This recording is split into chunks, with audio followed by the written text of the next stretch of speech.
active Snow Sports Nation! It's James Peters, your Executive Director, coming to you live from my Executive Living Room boardroom. I'm sure a lot of you are working from home now. COVID's a real thing, and we need to figure out how to get through this as best we can and still function as an organization and get lots of people up on the hill having incredible times and being healthy and just loving life. So, first thing, let's talk about my hair, because it's just obvious. Let me show you this quick picture of what I normally look like. And now I have not had a haircut in 6 months. This is getting ridiculous. But it's a great reminder that the world's not quite a normal place. And I want to give you this quick sort of COVID-19 update about the upcoming season so you can know what to expect as we move towards getting out in the snow, hopefully early December for some training with the volunteers and get all of our programs rocking in January. We are going ahead. All of the mountains that we hang out with Grouse Mountain, Cypress, and Mount Seymour, they are all very excited to have us, and they're working with us to make sure that it is as safe as possible for everybody. And of course, there'll be all the normal COVID things that you've seen. We'll all try and keep 6 feet apart with our social distancing, or maybe in the ski world, we say 2 ski pools apart. If you have to break that 6-foot barrier, then we'll have all the PPE available so that we can interact safely with each other. Of course, we're going to wash our hands as much as we can, although wearing ski gloves helps a lot with that. You just need to be really mindful of always touching your face and touching other things, and we'll just help each other do that as a group. And of course, if you got to sneeze or cough, you got to dab or do the vampire sneeze.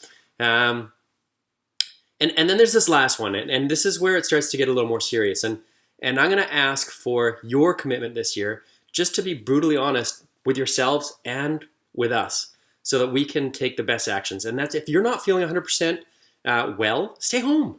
Don't come out and ski. I know it's a great thing. I know it's fun. I know you don't want to let people down if you're an instructor. I get all that stuff. And still, it is more important for you just to stay home, take care of yourself, and make sure that you are well.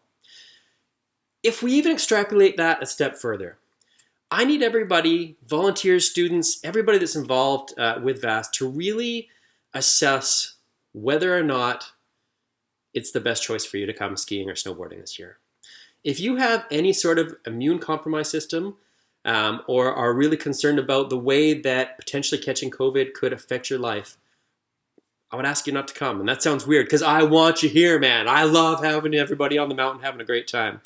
But you need to talk through with your family, talk through with your family doctor, and really decide if this is a great activity for you this year. And if it is, come. Absolutely. We're going to figure it out. And if it's not, then let me know. And I will send you videos, and we'll do virtual skis, and whatever we have to do to keep you excited and joyful. And then as soon as we get this all figured out, we'll all be back on the mountain. So that's the first thing. We need 100% communication and just a commitment to honesty. I'm in 100%. I commit to you, to giving you all the information I can and keeping us as safe as we can. And you just need to commit that you're just going to be honest with me and tell me what's going on. So above and beyond all that stuff that you've already heard, and you probably see every time you're in any place and signage and blah, blah, blah, we're doing a few extra things at VASS to make it especially safe for all of our volunteers and all of our instructors. All of our students and all of our instructors. As simple as it is, my commitment, the commitment of the VASS board, the commitment of all the mountains, we are just trying to make this the safest experience for everybody involved. If we can't do it safely, it'll be shut down in a second. And there's no qualms about that. If we can't, if we start week 1 or 2 and it's not great, we will reassess, try and address all the problems we can. And if we can't figure it out and it's not safe, we'll just end it. And that's okay. That's still us putting everybody's needs ahead of us just wanting to ski, because I want to ski. Oh my God, I had a ski dream the other night. It was amazing. 17 beautiful, huge S turns down this beautiful valley. So good. Anyways, back to the other stuff. So the other things that we're going to do that are a little bit unique for us. I've got a little list here so that I don't forget everything that we're doing. The first thing that's going to be really unique this year is that we're going to ask every single one of our students, I'll caveat that in a moment, but every one of our students to bring a bubble person, somebody that can ski or snowboard at their level that is in their bubble. And the reason we're doing this is that it overcomes so many safety concerns we have around people using chairlifts, using the carpets, getting their rental gear if they need that, getting up and down the mountains. It's just going to be the safest, fastest way for me to help as many skiers and snowboarders as we can get on the mountain and be safe. If you are a never ever skier student and you have a family member or someone close to you that also doesn't ski but is interested, I will teach them how to ski before your lessons start. We'll figure it out. We'll get them up on the mountain in the first couple of weeks of January when we're doing lots of training with volunteers anyways, and we'll get them up and we'll teach them how to ski so that you have somebody that you can come with. If you are already a skier and snowboarder and you're going to be that bubble person, I would encourage you to come and do the CAD certification. Come and become an instructor this year so that you can actually be in that lesson with your family member, friend, whatever it is, and actually be an integral part of that lesson. I'll pair you up with a more experienced instructor so that you can actually get some great ski or snowboard knowledge. But then as a team, you'll be able to safely move around the mountain and just have a great time. So that's number one. Totally different for us. Never happened before. Everybody's got to bring a bubble person. Second thing we're going to do, a little bit smaller group sizes. Our groups have gone up to 25, 30 students in the past. We're going to limit everything to a hard line of 15 students, no more. And in that, we also may have staggered start times and or alternate meeting places around the mountain so that we're not all congregating in the same place and creating chaos.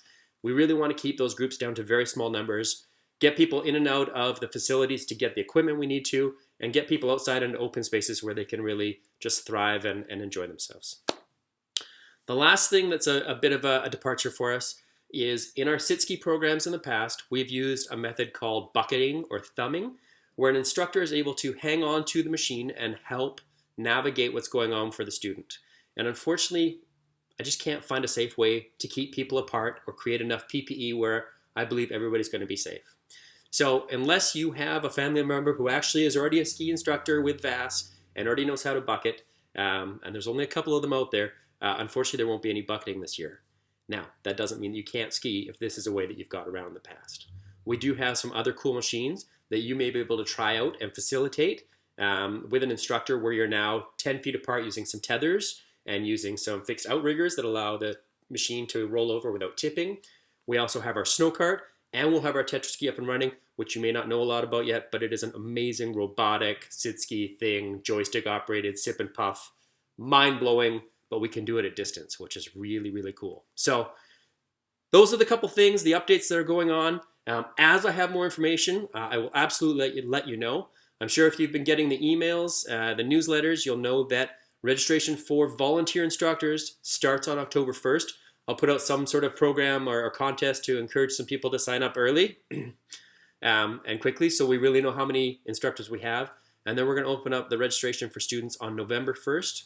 I'll have all the details out early. We'll be able to give you video tutorials on how to sign up properly. You can get all your profiles set up before the actual date of all the lessons. And that way when we start at 7 o'clock in the morning on November 1st, as many people as we can get signed up, we absolutely will. So those are the updates. That's what's going on in COVID.